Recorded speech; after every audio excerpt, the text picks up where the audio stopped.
So this is a post shared by J.D. Vance, the Vice President of the United States of America, about a congresswoman by the name of Ilhan Omar.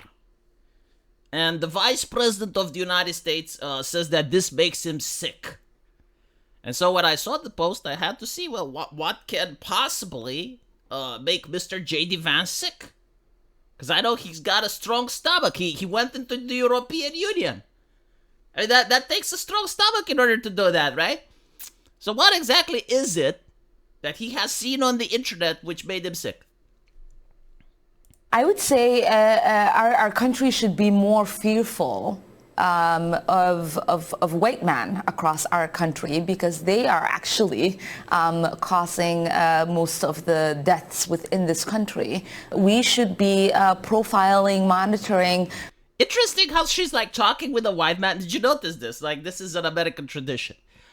You have someone talking with a white person and say like, you should be more afraid of white people. Why isn't she afraid of this guy? Well, because he's not a white person, right? Like, you're in the media, you transcend the whiteness. Like, I noticed this very interesting, right? You have all these activists that are fanning racial hatred, and they're fear-mongering like no tomorrow. Like, I wouldn't be able to fear-monger like Ilhan Omar. I'm not even kidding. Like, if I ever want a fear-monger, I would have to call her and ask her for lessons. Like, how do you manage to instill fear in a population, Ilhan? Like, how do you do it? What are your ways? I need to know. But I have seen others do it, right? Like, she probably teaches others, or others taught her. I don't know. But what's really fascinating is that the moment the white man becomes a Democrat or starts working for CNN, they kind of like transcend the white. They stop fearing them. Like, did you notice that? It's almost like if you're a Democrat, you become their daddy. And by them, I mean like the people that are fear-mongering. Like, all of a sudden, everything is forgotten. Did you notice how like no one was afraid of Joe Biden? Even though like he was oozing with cisgenderness. Like, you look at Joe Biden, he was like the avatar of cisgenderness. And like some of the things he said about black people, like, holy shit, there were recordings, right? Like when he was younger. He was an extremely opinionated guy in a time before cancel culture. And yet, no one cares. The power of the Democrat, right? Like the strong fist that radiates through that party, clenching all the white people together, washing them away of their whiteness. Like, the only bad white man is a Republican. Am I wrong though? Like, this is what I'm seeing from the outside. But what's also fascinating is this idea, right? Like, we should profile people based on their race. And the interesting thing is that I don't know if Democrats are unaware. Like, I'm pretty sure she knows. A lot of people think, oh, well, it's Ilhan Omar. I mean, she's dumb. Like, have you seen her speak? Like, it doesn't make any sense. Oh, she's dumb. She's a congresswoman, you moron. She's got staff. She's got people that are paid more than your entire family put together. Everything she says, and it's not about her, it's about politicians in general here. Everything a politician says, chances are it's not from their opinions.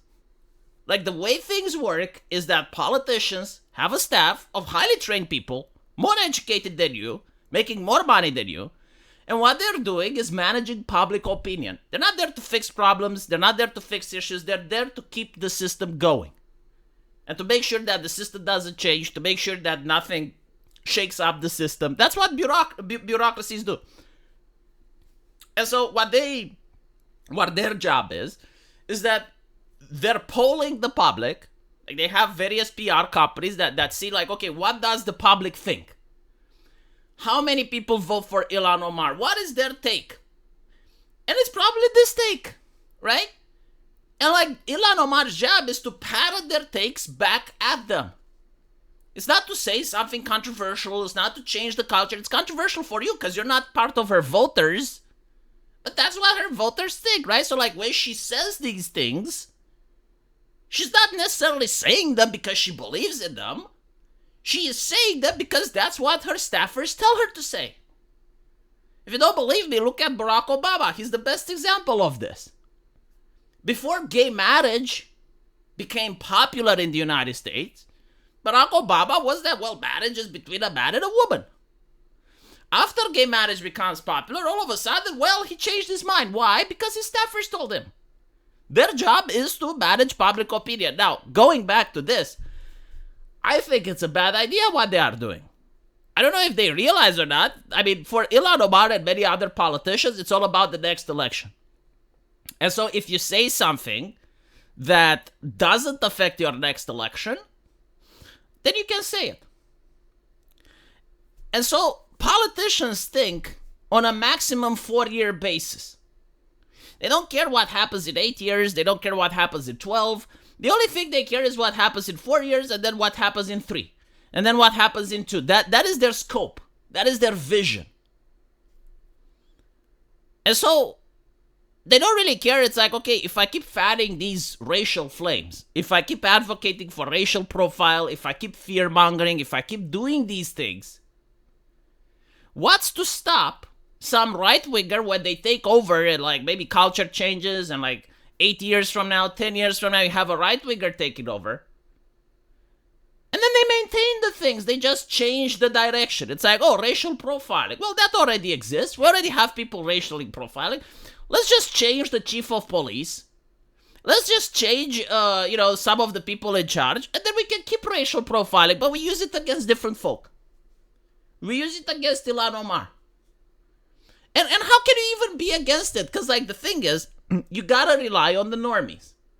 Like, I keep saying this, but the biggest chunk of society are the people who just want to grill. Like, the average Joe, you know I'm right about this. The average Joe in a society is the person that goes to work, comes home, buys the groceries, takes care of his family, and then has some hobbies. They don't really care about politics. They don't really care about what's on the news. They have their own personal job. And so the only time these people get involved is when someone fucks with them. And when someone fucks with them and doesn't let them grill, they will join the opposite ideology no matter what that is. Because they're not ideological driven. That's the beauty of being a normie. You don't really give a shit. You're willing to join any group. As long as you can use that group to go against the people that are not allowing you to grill.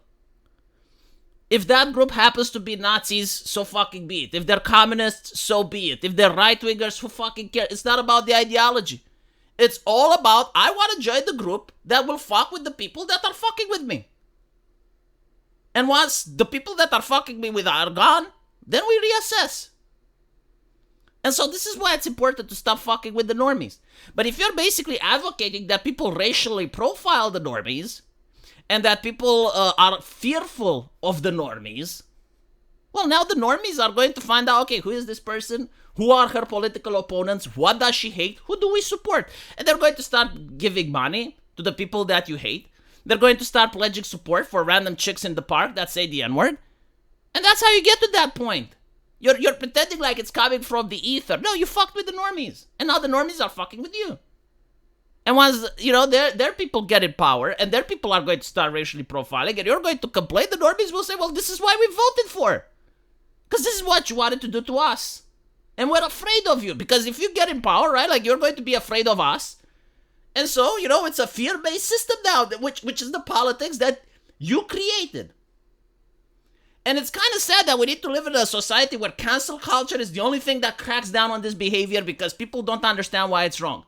Like, people like Ilhan Omar and her staffers do not understand why racially profiling is wrong. They do not understand why advocating and fear-mongering on the media is bad.